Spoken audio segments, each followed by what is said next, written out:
स्वागत दोस्तों, के सामने सबसे पहले सबसे बड़ी डिटेल बताएंगे दोस्तों। राहुल गांधी को नोटिस देकर चुनाव आयोग पूछ रहा था ऐसा सवाल कि उल्टा लोगों ने पूछ लिया सवाल, तो अब नहीं मिल पा रहा कोई जवाब। बताएंगे क्या है पूरा मामला दोस्तों, इसी के साथ में चलेंगे एक और बड़ी अपडेट तब जहां पर राहुल गांधी पूरे लाव लश्कर के साथ फिर से चुनाव आयोग के दफ्तर की ओर निकलने वाले हैं दोस्तों। बताएंगे कहां पर आज होने वाली है दिल्ली में मार्च और कौन कौन सी पार्टी के लोग शामिल होंगे दोस्तों। वहीं पर भाजपा के केंद्रीय मंत्री के खिलाफ शिकायत दर्ज करवा के आए हैं छात्र संघ के बड़े नेता। बताएंगे क्या है इसके पीछे बड़ा कारण दोस्तों। और उपराष्ट्रपति के पोस्ट के चुनाव को लेकर दोस्तों किसका नाम सबसे आगे किया जा रहा है। बताएंगे एक महिला के नाम पर बीजेपी सहमति दिखा रही है दोस्तों, लेकिन विपक्ष भी अपने उम्मीदवार उतारने के मूड में है। बताएंगे विपक्ष ने भी किस तरीके की कर रखी है तैयारी, एक एक करके चलेंगे आज की सारी बड़ी अपडेट। लेकिन उससे पहले अगर आप भी मानते हैं कि राहुल गांधी नोटिस और धमकियों से डरने वाले नेता नहीं है दोस्तों, और वो लगातार सवाल पूछेंगे जब तक उनको पूरा प्रॉपर जवाब नहीं मिल जाता, तो इस वीडियो को लाइक करके लाल बटन दबाकर चैनल को सब्सक्राइब करके बेल आइकन दबाकर कमेंट बॉक्स में अपनी राय जरूर लिखकर बताएगा दोस्तों। ज्यादा से ज्यादा वीडियो को शेयर कीजिएगा ताकि प्रॉपर इन्फॉर्मेशन सभी लोगों तक पहुंचे, और ज्यादा से ज्यादा शेयर कीजिएगा दोस्तों। चलते हैं सबसे पहले सबसे बड़ी ब्रेकिंग न्यूज अपडेट की तरफ, जहां पर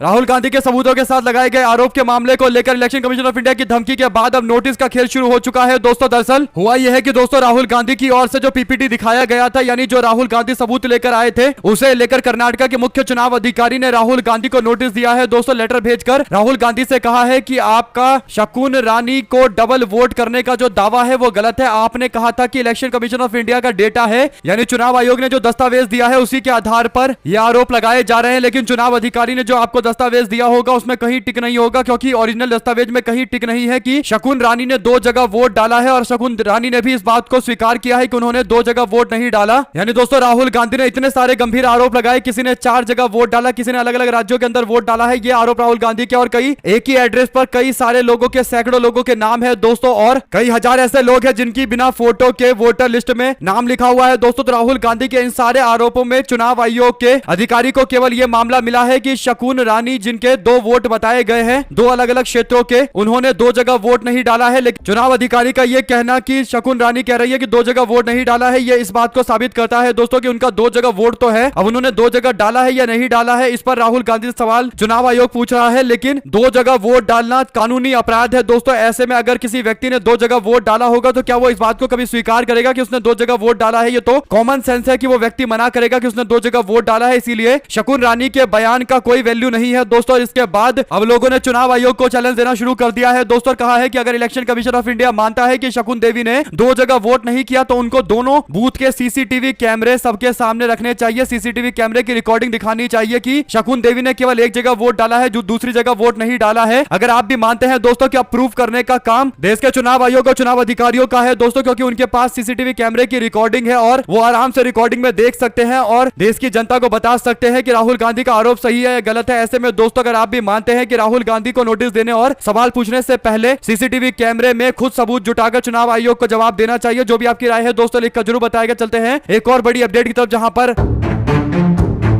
कर्नाटक के बाद दिल्ली में आज जबरदस्त घमासान होने वाला है दोस्तों। दरअसल राहुल गांधी ने इंडिया गठबंधन के सारे नेताओं को प्रेजेंटेशन दिखाया था दोस्तों, और पूरे सबूत के साथ जो जनता के सामने राहुल गांधी ने बातें रखी थी वो इंडिया गठबंधन के नेताओं के सामने राहुल गांधी ने अपने घर में एक बड़ा सा स्क्रीन लगाकर हूबहू रख दिया था दोस्तों। ऐसे में इंडिया गठबंधन के सांसद और नेता सबके सब राहुल गांधी के साथ मजबूती से खड़े हैं दोस्तों। ऐसे में आज जानकारी सामने आ रही है कि चुनाव आयोग तक कांग्रेस पार्टी और पूरा का पूरा इंडिया गठबंधन मार्च करने वाला है दोस्तों। राहुल गांधी के नेतृत्व में इंडिया गठबंधन आज यानी सोमवार को 11 अगस्त को संसद से चुनाव आयोग तक यानी चुनाव आयोग के दफ्तर तक मार्च करने वाला है दोस्तों, जिसका उद्देश्य बिहार में चल रहे विशेष मतदाता सूची संशोधन यानी एसआईआर और 2024 लोकसभा चुनाव में कथित वोट चोरी के संस्थागत पारदर्शिता की मांग को लेकर है दोस्तों। विपक्ष की प्रमुख मांगों में चुनाव आयोग से डिजिटल इलेक्ट्रॉनिक फॉर्मेट में मतदाता सूची डेटा और मतदान केंद्रों के सीसीटीवी फुटेज को उपलब्ध करवाना शामिल है, ताकि बूथ स्तर पर कथित अनियमितताओं का स्वतंत्र ऑडिट किया जा सके। यानी चुनाव आयोग जो राहुल गांधी से सबूत मांग रहा है, अगर सीसीटीवी कैमरे की रिकॉर्डिंग राहुल गांधी और इंडिया गठबंधन को चुनाव आयोग दे दे तो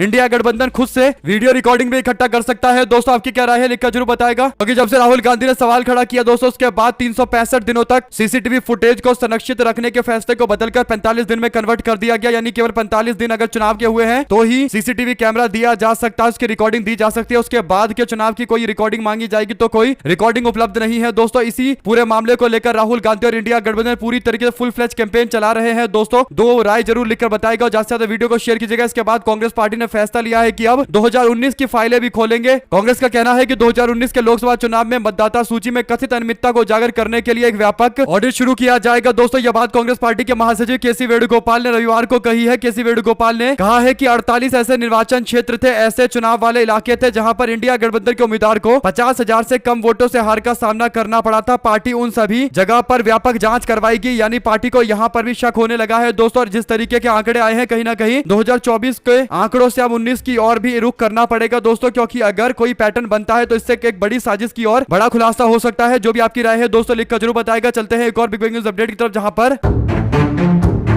क्रिश्चियन समाज के लोगों के वोट लेकर बीजेपी के नेता गायब हो गए। दोस्तों मोदी सरकार के कैबिनेट मंत्री के ऊपर मामला दर्ज करवाने के लिए छात्र संघ यानी केरल छात्र संघ के लोग पहुंचे हैं। दोस्तों दरअसल त्रिशूर ईस्ट पुलिस थाने में जाकर केंद्रीय मंत्री और बीजेपी के एकमात्र केरल के सांसद त्रिशूर के सांसद सुरेश गोपी के संसदीय क्षेत्र से गायब होने की शिकायत दर्ज करवाई गई है। दोस्तों केएसयू के जिला अध्यक्ष गोकुल गुरुवायूर ने कहा है कि छत्तीसगढ़ में 2 केरल की क्रिश्चियन समाज से आने वाली ननों की गिरफ्तारी के बाद भी बीजेपी के नेता सुरेश गोपी अपने क्षेत्र में नहीं आए। उन्होंने एक शब्द इस मामले को लेकर नहीं बोला, जबकि क्रिश्चियन समाज ने उनको जमकर वोट दिया था। पिछले 2 महीने से मोदी सरकार के केंद्रीय मंत्री गोपी गायब चल रहे हैं। दोस्तों क्षेत्र में आते भी नहीं है, यहां तक कि त्रिशूर के मेयर और राज्य सरकार के राजस्व मंत्री के राजन भी उनसे संपर्क नहीं कर पा रहे हैं। जब सांसद ही अपने क्षेत्र में मौजूद नहीं रहेंगे तो फिर विकास कैसे होगा, यह सीधा सा सवाल है। दोस्तों ऐसा लग रहा है कि फिर से बीजेपी के नेता सुरेश गोपी केंद्रीय मंत्री बनकर अपने क्षेत्र के जनता को गोली दे रहे हैं दोस्तों, और फिल्म बनाने में लगे पड़े हैं। दोस्तों यानी एक एक्टर है तो एक्टर की तरह काम कर रहे हैं, सांसदी के काम भूल चुके हैं। 2 शब्द इनके बारे में भी लिखकर जरूर बताएगा अगर आप भी मानते हैं दोस्तों की मुकदमा करने से ही ऐसे नेता लाइन पर आ सकते हैं तो अपनी राय जरूर लिखकर बताएगा। चलते हैं एक और बड़ी अपडेट की तरफ, जहां पर दोस्तों विपक्षी इंडिया गठबंधन उपराष्ट्रपति पद के चुनाव को लेकर संयुक्त उम्मीदवार उतारेगा। दोस्तों मल्लिकार्जुन खड़गे ने इन बातों को एकदम स्पष्ट कर दिया है। उन्होंने कहा है कि 10 अगस्त को यह जानकारी देते हुए यानी बीते दिन की हमने इंडिया गठबंधन के लोगों की जो बैठक बुलाई थी उसमें इस बात को लेकर विस्तृत चर्चा की गई है, जिसमें 25 दलों के नेता मौजूद थे। सोनिया गांधी रकंपा के प्रमुख शरद पवार नेशनल कॉन्फ्रेंस के नेता और सुप्रीमो फारूक अब्दुल्ला, पीडीपी के महबूबा मुफ्ती, समाजवादी पार्टी के अखिलेश यादव, आरजेडी के तेजस्वी यादव, तृणमूल कांग्रेस के अभिषेक बनर्जी, शिवसेना यूबीटी के उद्धव ठाकरे और डीएमके के तिरुच शिवा मौजूद थे और भी कई सारे नेता थे। दोस्तों सबने मिलकर एक साथ फैसला लिया है कि उपराष्ट्रपति पोस्ट के चुनाव को लेकर इंडिया गठबंधन खुद का उम्मीदवार उतारेगा। दोस्तों और उम्मीदवार को लेकर अब चर्चा चल रही है कि किसको आगे किया जाए। कई सारे नाम है, देखते हैं किसे आगे किया जाता है। दोस्तों ये ज्यादातर इस बात पर डिपेंड करेगा कि भाजपा किसको उम्मीदवार बनाती है। दोस्तों ऐसे में एक जानकारी सामने आई है जिसके अनुसार बीजेपी किसी महिला को इस पद पर चुनाव लड़वा सकती है। दोस्तों द न्यू इंडियन एक्सप्रेस के मुताबिक यानी अखबार के मुताबिक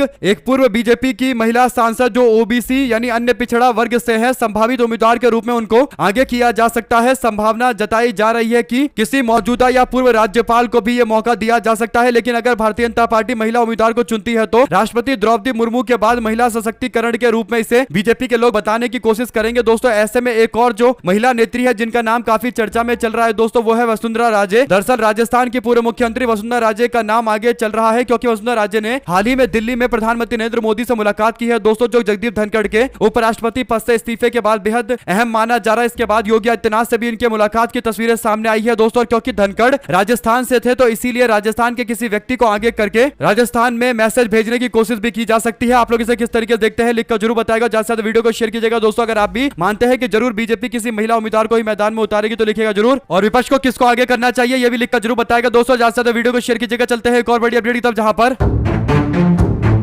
राहुल गांधी और चुनाव आयोग के बीच में चल रहे घमासान के बीच में दोस्तों कांग्रेस पार्टी की ओर से ऑफिशियल तौर पर एक कैंपेन लॉन्च किया जा रहा है, यानी लोगों को जोड़ने के लिए एक अभियान शुरू किया गया है। दोस्तों इस अभियान का नाम रखा गया है वोट चोरी के खिलाफ। राहुल गांधी के साथ कुल मिलाकर दोस्तों कांग्रेस पार्टी की ओर से कैंपेन चलाते हुए लोगों से समर्थन की अपील की गई है दोस्तों, जिसमें लोगों से कहा जा रहा है कि आप वोट चोरी यानी VOTECHORI.IN पर क्लिक करके अपना नाम और जेंडर के साथ साथ डेट ऑफ बर्थ यानी जन्म तारीख और फोन नंबर डाल करके प्रोफेशनल डाल करके कि क्या काम करते हैं राहुल गांधी को सपोर्ट कर सकते हैं दोस्तों। इसके बाद एक सर्टिफिकेट जारी कर दिया जाएगा जिस सर्टिफिकेट में लिखा होगा कि मैं और आपका नाम लिखा होगा कि वोट चोरी के खिलाफ है और मैं राहुल गांधी के इस डिमांड के साथ में हूं कि चुनाव आयोग से डिजिटल वोटर लिस्ट मिलना चाहिए, यानी जो कंप्यूटर के अंदर डाल के वोटर लिस्ट सही से एनालिसिस किया जा सके कि कहां पर किस तरीके के लोग के नाम वोटर लिस्ट में शामिल है, वैसा एक लिस्ट मिलना चाहिए। फोन से स्कैन करके जो लिस्ट दिया जा रहा है दोस्तों वैसा नहीं मिलना चाहिए है जिसे एनालाइज करने में यानी जिसमें पता करने में काफी दिक्कतें हो रही है राहुल गांधी को, इसीलिए अपनी टीम बिठानी पड़ी है। दोस्तों आपकी क्या राय है पूरे मामले पर लिखकर जरूर बताएगा। चलते हैं एक और बिग ब्रेकिंग न्यूज अपडेट की तरफ दोस्तों, जहां पर दरअसल दोस्तों मध्य प्रदेश के देवास जिले के अंदर हाट पिपलिया में भारतीय जनता पार्टी के विधायक मनोज चौधरी के भतीजे निखिल चौधरी ने टोल प्लाजा पर जमकर हंगामा किया। दोस्तों उसने कर्मचारियों के साथ गाली गलौज की और हॉकी स्टिक लेकर टोल प्लाजा पर लगे बैरिकेडिंग्स को उठाकर फेंक दिया। निखिल चौधरी ने खुद को विधायक का भतीजा बताते हुए कहा कि मेरी बात सुन, विधायक जी के नाम पर यहाँ सारी गाड़ियां निकलेंगी। एक पुलिसकर्मी ने रोकने की कोशिश की दोस्तों, तो हाथ में हॉकी स्टिक छीनने की कोशिश पुलिस वाले ने की, तो इसके बाद हंगामा और ज्यादा बढ़ गया दोस्तों और टोल प्लाजा पर जबरदस्त बवाल हुआ। यह घटना 6 अगस्त की बताई जा रही है, जहां पर भारतीय जनता पार्टी के लोग अपनी सरकार होने की हेकड़ी दिखाते हुए टोल प्लाजा पर इस तरीके से हुड़दंग मचा रहे हैं। दोस्तों यहां पर एक बात स्पष्ट है कि आम जनता जो टैक्स के पैसे देती है दोस्तों, उनको टोल पर पैसे देना पड़ता है, चुपचाप जितना भी टोल वसूला जाए उतना पैसा देना पड़ता है। लेकिन दूसरी ओर विधायक और उसके समर्थकों ने हुड़दंग मचा रखा है दोस्तों, टोल देने से मना कर रहे हैं। और यही आम जनता और नेताओं के बीच का अंतर है दोस्तों। नेता एक तो पैसा नहीं देते, ऊपर से लड़ाई दंगे पर उतर जाते हैं दोस्तों। दूसरी ओर आम जनता के पास कुछ विकल्प ही नहीं है, उनको टोल टैक्स मांगे तो देना ही पड़ेगा और जितनी बार गाड़ी ले जाएंगे उतनी बार टोल टैक्स देना पड़ेगा दोस्तों। और इनकम टैक्स देने के बाद, टोल टैक्स देने के बाद भी लोगों को कैसे गड्ढे और कैसे जल भराव वाली सड़कें मिलती है, ये आप लोग जानते ही हैं दोस्तों। पूरे मामले पर अपनी राय जरूर लिखकर बताएगा। चलते हैं एक और बड़ी अपडेट की तरफ, जहां पर चुनाव आयोग और विपक्ष के बीच में चल रहे घमासान के बाद एक बड़ी खबर सामने आती है दोस्तों। दरअसल भारत के थल सेना के जनरल उपेंद्र द्विवेदी ने पाकिस्तान से जल्द दोबारा युद्ध की आशंका जताई है दोस्तों। उन्होंने कहा कि अगला युद्ध जल्दी हो सकता है, हमें उसी के मुताबिक तैयारी करनी होगी। इस बार हमें यह लड़ाई मिलकर लड़नी होगी। इसके अलावा ऑपरेशन सिंदूर को लेकर भी जनरल द्विवेदी ने कहा कि ऑपरेशन सिंदूर के दौरान हमारी सेना ने सारे लक्ष्य प्राप्त किए। एयरफोर्स के चीफ AP सिंह ने भी एक बयान देते हुए कहा था कि ऑपरेशन सिंदूर के दौरान पाकिस्तान के 5 लड़ाकू विमान गिराए गए। इसके अलावा एक सर्विलांस एयरक्राफ्ट को भी लगभग 300 किलोमीटर दूर से मार के गिराया गया। ये सतह से हवा में टारगेट हिटिंग का अभी तक का एक रिकॉर्ड है। कुल मिलाकर दोस्तों उन्होंने भी बताया कि किस तरीके से पाकिस्तान के ऊपर भारतीय सेना ने अपना दबदबा बनाया हुआ था। लेकिन फिर घूम फिर का सवाल अंतोगत्वा राजनीतिक सवाल सामने आता है दोस्तों, वो ये कि जब पाकिस्तान घुटने पर आ गया था तो उस पर और ज्यादा दबाव बनाना चाहिए था, उसे पूरी तरीके से झुकाकर उससे संधि साइन करवानी चाहिए थी। लेकिन दूसरी ओर दोस्तों सीज फायर हो गया। अब इसे लेकर अलग अलग तरीके के दावे चल रहे हैं, लेकिन सवाल ये उठता है कि आखिर बीजेपी की सरकार ने सीज फायर क्यों किया? क्यों पाकिस्तान ने अगर रिक्वेस्ट किया था तो उस रिक्वेस्ट को माना? क्योंकि दोस्तों सबको पता है कि पहलगाम जैसे हमले अभी रुकेंगे नहीं, क्योंकि पाकिस्तान की ये पुरानी आदत है। इसके बावजूद सीज फायर किया गया तो गंभीर सवाल तो उठते हैं। आपकी क्या राय है दोस्तों पूरे प्रकरण पर? लिखकर जरूर बताएगा, 2 शब्द जरूर लिखेगा दोस्तों। इसी के साथ में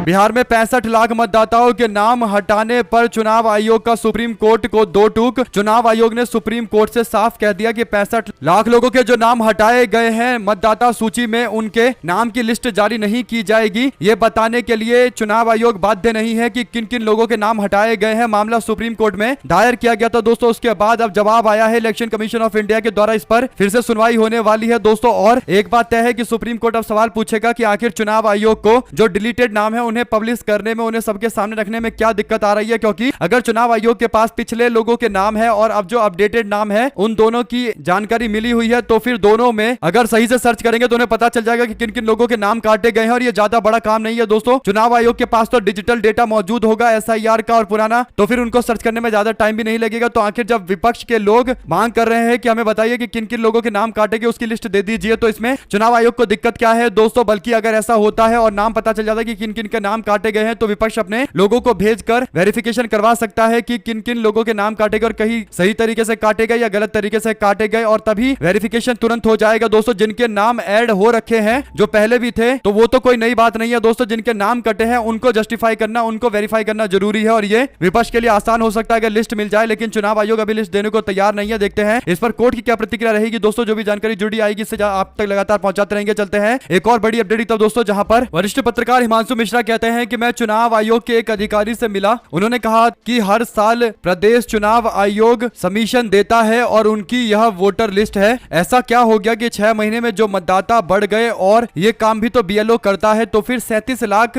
फर्जी वोट पड़े लोकसभा में, इसकी जिम्मेदारी कौन लेगा? यानी बिहार में जो SIR हुआ दोस्तों, उसमें जो दावे किए गए हैं कि डुप्लीकेट वोटर्स थे और कई लाख मृतक वोटर थे, इन्हीं को जोड़कर सवाल पूछा जा रहा है दोस्तों। क्योंकि इनके नाम तो ऐड थे ही। 2024 के लोकसभा चुनाव के दरमियान तो सवाल तो उठेगा रहेगा ही दोस्तों कि किन लोगों ने खवाया था, किसी की जिम्मेदारी भी तो तय होनी चाहिए इस पूरे मामले पर। चलते हैं एक और बड़ी अपडेट तब दोस्तों, जहां पर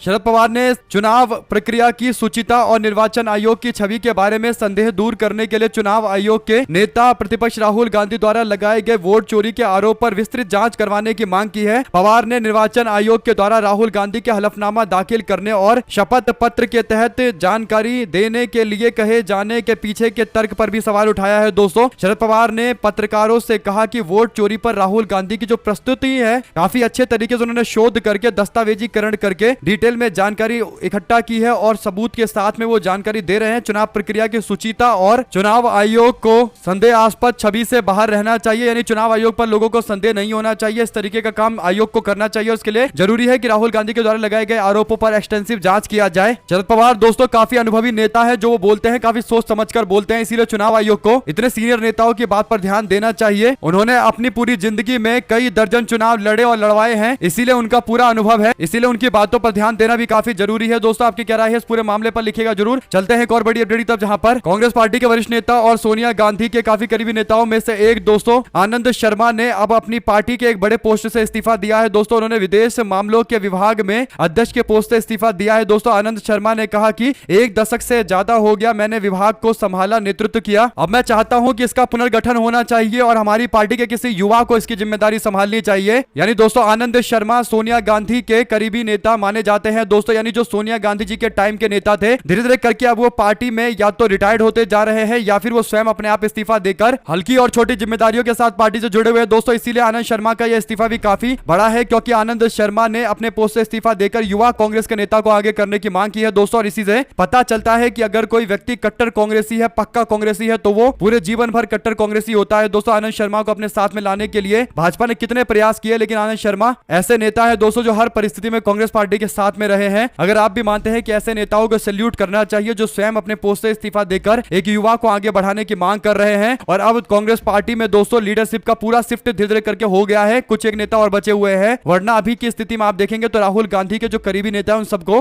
बड़ी जिम्मेदारी दे दी गई है, चाहे सचिन पायलट हो या फिर बिहार में कृष्णा लवरू हो या फिर कन्हैया कुमार हो, पप्पू यादव हो या फिर मध्य प्रदेश के कांग्रेस पार्टी के युवा नेता और प्रदेश अध्यक्ष जीतू पटवारी हो और गुजरात में अमित चावड़ा हो। इसी तरीके से गौरव गोगोई असम की जिम्मेदारी संभाल रहे हैं, उत्तर प्रदेश में अजय राय जिम्मेदारी संभाल रहे हैं, पंजाब में राजा वड़िंग को जिम्मेदारी मिली पड़ी है। दोस्तों, हरियाणा के अंदर दीपेंद्र सिंह हुड्डा या किसी और युवा नेता को जिम्मेदारी दी जाएगी। तो पूरा का पूरा कांग्रेस पार्टी का डायनेमिक शिफ्ट हो चुका है। अब राहुल गांधी के इर्द गिर्द वाले नेता कांग्रेस पार्टी में बड़े पोस्ट पर पहुंच चुके हैं। दोस्तों, आप लोगों की इस पूरे मामले पर जो भी राय हो लिखकर जरूर बताएगा। चलते हैं एक और बड़ी अपडेट की तरफ दोस्तों, जहां पर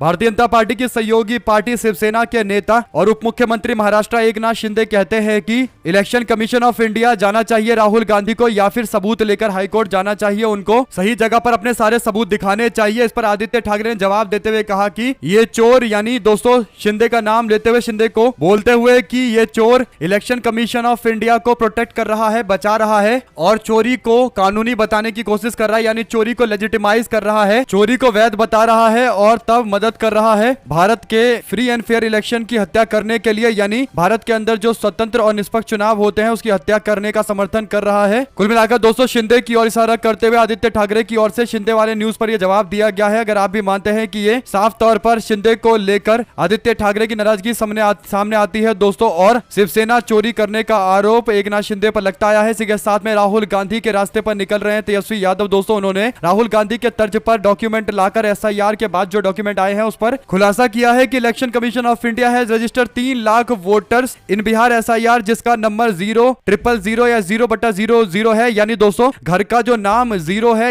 ऐसे लगभग 3 लाख मतदाता है, यानी उनके घर का नाम 0 है। तो आप लोग समझ जाइए दोस्तों कि एकदम फर्जी एड्रेस के नाम पर 3 लाख लोगों के नाम ऐड हुए हैं एसआईआर के अंदर, और ऐसे कई और बड़े खुलासे तेजस्वी यादव करने को तैयार है दोस्तों। और तेजस्वी यादव राहुल गांधी दोनों के दोनों वोटरों के अधिकार को लेकर रैली निकालने वाले हैं। 17 तारीख से कैंपेन शुरू शुरू होने जा रहा है। दोस्तों इसी के साथ में संभल के सीईओ अनुज चौधरी को प्रमोट करके एएसपी बनाया गया है, एडिशनल एसपी बनाया गया है दोस्तों, और उनके भाई बीजेपी के सक्रिय नेता हैं। एक विवादित अधिकारी को प्रमोट करना बिल्कुल भी उचित नहीं है। आप क्या इस पर प्रतिक्रिया देना चाहते हैं दोस्तों, लिखकर जरूर बताएगा। आपको बता दें कि अनुज चौधरी काफी विवादों में आए थे दोस्तों, जब उन्होंने होली और नमाज के मामले को लेकर बयान दिया था दोस्तों, विवादित बयान दिया था और मुस्लिम समाज के लोगों को घर में रहने के लिए बोला था। अब इस तरीके का प्रमोशन मिल गया है दोस्तों, इस पर आपकी क्या प्रतिक्रिया है लिखकर जरूर बताएगा। अगर आप भी मानते हैं कि कहीं ना कहीं ये बहुत गलत मैसेजिंग है तो अपनी राय जरूर लिखकर बताएगा दोस्तों। इसके तरफ भी अगर आप लोग की कोई और राय हो तो भी लिखकर जरूर बताएगा। इसी के साथ में चलते हैं एक और बड़ी अपडेट, जहां पर कांग्रेस पार्टी ने बीजेपी सरकार को उखाड़ फेंकने का प्रण लिया है दोस्तों। सांसद दीपेंद्र हुड्डा ने अपने पार्टी के कार्यकर्ताओं में जोश भरा है और मिलकर मुकाबला करने का आह्वान किया है। इसी के साथ में पश्चिम बंगाल के अंदर आरोप लगा था कि आरजीकर मेडिकल कॉलेज केस मामले को लेकर जो विपक्ष के लोग प्रोटेस्ट कर रहे थे तो उनके ऊपर पुलिस ने लाठीचार्ज कर डाला। इसके बाद अब चुनौती दी गई है दोस्तों। आपको बता दें कि चुनौती देते हुए कुणाल घोष ने बीजेपी को कहा कि चोट कहां लगा है ये दिखाओ तब माने, तस्वीर दिखाओगे तभी मानेंगे। साथ साथ दोस्तों गाजियाबाद के अंदर फर्जी दूतावास के बाद नोएडा के अंदर फर्जी पुलिस चौकी पकड़ी गई है, ऐसा दावा किया है। पुलिस स्टेशन पकड़ा गया है दोस्तों। इसके साथ में विधानसभा चुनाव से पहले चिराग पासवान को बड़ा झटका लगा। एलजेपी आर के 139 नेताओं कार्यकर्ताओं ने सामूहिक इस्तीफा दे दिया है दोस्तों। हमारे साथ लगातार जुड़े दोस्तों का बहुत बहुत धन्यवाद। देख रहे थे आपका अपना चैनल जय हिंद जय भारत। ज्यादा से ज्यादा वीडियो को शेयर कीजिएगा। बहुत धन्यवाद।